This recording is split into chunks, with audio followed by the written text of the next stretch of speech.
जो बोलूंगा सच बोलूंगा, सच के सिवा कुछ नहीं बोलूंगा। सभापति महोदय, अपनी बात मैं मुख्यमंत्री और सरकार की नई पेंशन स्कीम की जगह पुरानी पेंशन स्कीम बहाल करने के ऐतिहासिक और युग परिवर्तन फैसले के लिए राज्य सरकार के समस्त कर्मचारियों की तरफ से धन्यवाद और आभार प्रकट करते हुए अपनी बात शुरू करनी चाहूंगा। सभापति महोदय, ये देश जब आजाद हुआ, आजादी के बाद समाजवादी मॉडल लागू किया गया। इस मॉडल को जवाहरलाल नेहरू के नाम से और इंदिरा गांधी के मॉडल के नाम से जाना जाता है। ये बात अलग है, कुछ लोगों को इस नाम से बढ़त लगती है, पर इलाज क्या है सर? ये लोक कल्याणकारी मॉडल थे जो हिंदुस्तान के संविधान के प्रेम्बल में है सर। सरकार का चेहरा लोक कल्याणकारी, और लोक कल्याणकारी सरकार सबसे पहले स्कूल बनाएगी, स्कूल बंद नहीं करेगी। ये लोक कल्याणकारी सरकार के कदम होंगे। मैं उम्मीद करता हूं जिस लोक कल्याणकारी कदम को ओपीएस से शुरू करा गया, इसी उत्साह को आगे बढ़ाते हुए पिछले 7-8 दिन से जो राजस्थान प्रदेश में और देश भर में जश्न है। मैं हिमाचल प्रदेश की विधानसभा की कार्रवाई देख रहा था सभापति महोदय, कह रहे थे राजस्थान की तरह ओपीएस स्कीम लागू करो। मैं हरियाणा की विधानसभा की कार्रवाई देख रहा था, कह रहे थे हरियाणा की तरह, राजस्थान की तरह हरियाणा में भी ओपीएस लागू करो। तो ये कुछ बड़ा हुआ। इसी तरीके से मैं हम राजस्थान सरकार की से मांग करते हैं कि आपने एक लाइन में 3862 स्कूल कर्मोन्नत करे। आप इसी तरीके से स्कूलों में व्याख्याताओं और अध्यापकों के रिक्त पद भरने का काम करेंगे। मैं उच्च शिक्षा मंत्री महोदय से कहना चाहता हूं, जो 123 महाविद्यालय खोले गए, उन महाविद्यालयों में भी रिक्त पदों को भरेंगे। ये बात सही है कि हमारे नौर के विधायक साथी ने कहा कि विधायक का भी दायित्व है, उनका ये डोर और औकात भी होती है कि वो किसी दानदाता को तैयार करें तो 5-5, 6-6 लाख करोड़ रुपए दानदाता दे देते हैं। भवन तो हम बना लेंगे, लेकिन आप रिक्त पदों को भरें। मैं उच्च शिक्षा मंत्री महोदय से कहना चाहता हूं, मेरे भादरा में ग्रामीण कन्या महाविद्यालय चल रहा है, जो संस्था के द्वारा चल रहा है। 3 मंजिला भवन है, हॉस्टल समेत उस कन्या महाविद्यालय को राजकीय कन्या महाविद्यालय में परिवर्तित करें। मैं मांग करना चाहता हूं कि हमारे शैक्षिक कैलेंडर जो पिछले दिनों में कोरोना की वजह से डिस्टर्ब हुए, उस शैक्षिक कैलेंडर को आप शिक्षा मंत्री महोदय व्यवस्थित करेंगे। और शैक्षिक कैलेंडर में हमारी मांग है कि विभाग 15 मई तक वार्षिक परीक्षा करवा करके जुलाई से नया शैक्षणिक सत्र शुरू करे।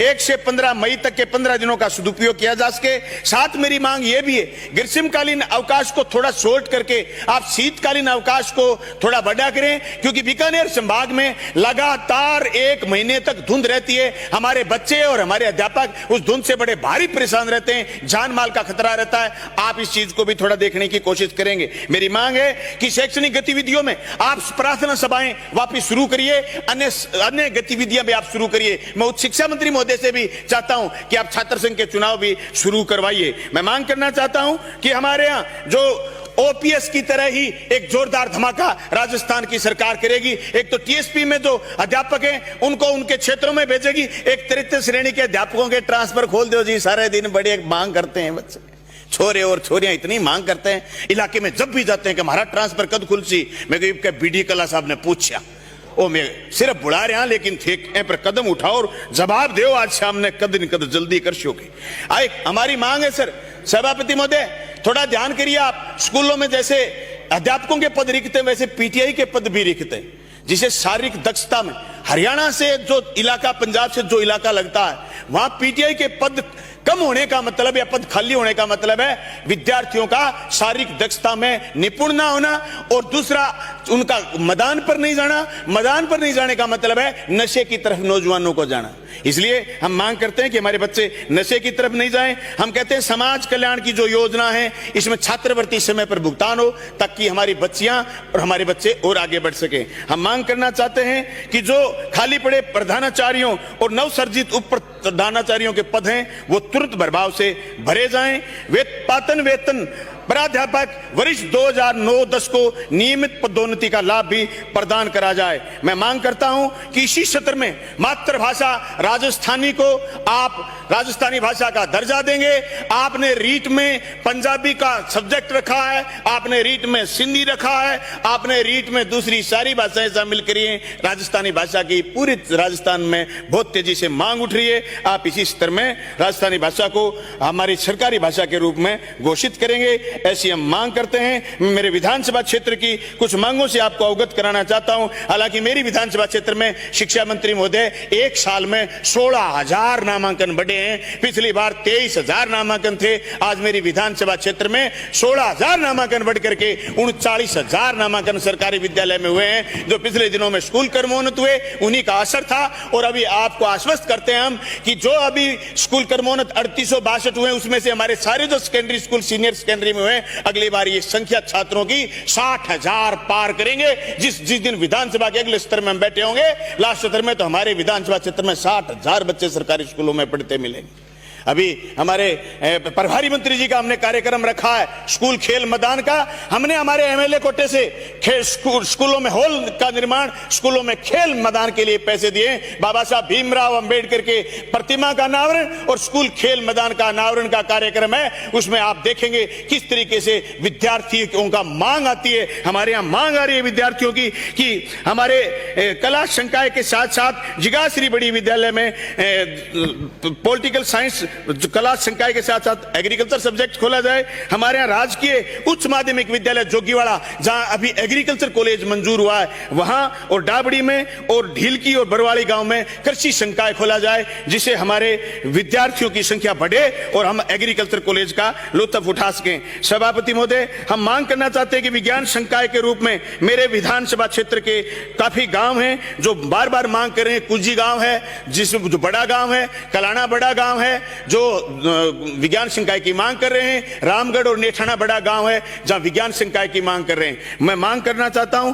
कि आप हमारी एक एक बात पर विचार करते हुए हमारे ये जो उच्च प्राथमिक विद्यालय हैं इनको भी कर्मोन्नत करने का प्रयास करेंगे। राजकीय उच्च प्राथमिक विद्यालय रामबास, अमरपुरा, सवाई छानी, चकबोजासर, राजकीय उच्च प्राथमिक विद्यालय नंबर 2 भादरा शहर में कायम खान निवास में यह विद्यालय है जो काफी सालों से कर्मोन्नत नहीं हुआ, जहां बहुत सारे अल्पसंख्यकों के बच्चे पढ़ते हैं। इस विद्यालय को भी आप कर्मोन्नत करने का काम करेंगे। मेरे पैतृक गांव मलखेड़ा, डुंगराना और डोबी गांव में जो संस्कृत विद्यालय हैं उनको आप प्रवेशिका विद्यालय में, और गोगामेड़ी में जो प्रवेशिका विद्यालय है उसको उपाध्याय विद्यालय में कर्मोन्नत करने का काम करेंगे। मैं मांग करता हूं सदन से कि जो बयान व्हाट्सएप यूनिवर्सिटी पर बांटा गया था थोड़े दिन पहले, जो ज्ञान दिए गए थे कि यूक्रेन बच्चे किस बात के लिए गए, सभापति महोदय, यूक्रेन बच्चे इसलिए पढ़ने गए कि हिंदुस्तान में 1 करोड़ रुपए मेडिकल की फीस है। और हे व्हाट्सएप यूनिवर्सिटी के व्याख्याताओं, तनिक बाज आ जाओ। कमजोरी हमारी थी कि हमारे बच्चे यूक्रेन गए। ऐसी परिस्थिति में मध्यम परिवारों के बच्चे यूक्रेन गए जिनके सपने डॉक्टर बनने के थे। उनके सपनों को लाछन देने की बजाय हमें हमारी व्यवस्थाएं चेक करनी चाहिए।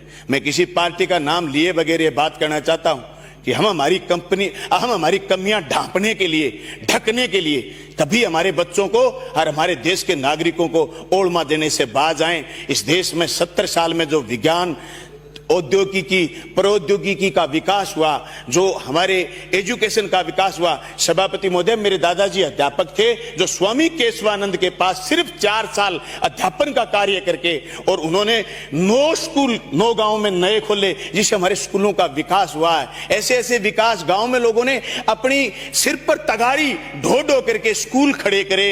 उन स्कूलों को बंद करने की बजाय मेरा आपसे निवेदन है, जो स्कूल बंद पड़े, अंग्रेजी माध्यम स्कूल, आगे से उन्हीं विद्यालयों में खोले जाएं। ऐसी जोरदार बिल्डिंगें गांव गांव में खड़ी हैं, आप देखो तो अचंभा करो कि ऐसी स्कूल। हमारे यहां जब शादी होती है, हम बच्ची की जब लास्ट में उसकी विदाई करते हैं, उस समय जाजम पर बैठते हैं तो स्कूल के नाम के 2-2 हजार 5-5 हजार रुपए हैसियत के अनुसार लोग दान करके जाते हैं। इससे हमारी स्कूलें बड़ी हैं। सरकारों की मदद के साथ साथ समाज ने मदद करी है। इसलिए हम उम्मीद करते हैं कि आप इन स्कूलों की जो भवनें खाली पड़ी हैं, आगे से अंग्रेजी माध्यम स्कूल की जो लोकप्रियता बढ़ रही है, हमारे प्रस्तावों पर उन स्कूलों में, खाली पड़े भवनों में आप अंग्रेजी माध्यम स्कूल खोलने का काम करेंगे। सभापति महोदय, आपने मेरी बात को ध्यान से सुना, आपका बहुत बहुत धन्यवाद। जो स्कूल अभी हमारे सारे कर्मोन्नत हुए हैं, इनको तेजी से धरातल पर लाने के लिए हमें एक ही काम करना है, वो कि जो रीट की भर्ती हुई उस भर्ती को समय पर कराना, उसके साथ साथ एक पदस्थापन का भी, स्टाफिंग पैटर्न भी बदलने की जरूरत है, क्योंकि स्कूलों में बच्चों की संख्या बढ़ी है, इसलिए स्टाफिंग पैटर्न भी आप समय समय पर करें और भर्तियों को समय पर पूर्ण कराएं, ताकि राजस्थान में शिक्षा का महत्व और तेजी से हो। हिंदुस्तान में जिस तरीके से केरल मॉडल शिक्षा में माना जाता है, एक दिन राजस्थान भी मॉडल के रूप में स्थापित हो। कोरोना में जिस तरीके से राजस्थान का नाम आया, गाए बगाए देश और दुनिया के अखबारों में छपा, हम उम्मीद करते हैं राजस्थान प्रदेश के लोग और जनप्रतिनिधि, राजस्थान प्रदेश का युवा ये उम्मीद करता है कि राजस्थान भी एजुकेशन में टॉप होगा। हमारे बच्चे भी अंग्रेजी में फराटेदार बात करेंगे, मातृभाषा का भी मान्यता मिले। इसी उम्मीद के साथ आपने मुझे ध्यान से सुना। आपका बहुत बलवीर सिंह लूथरा।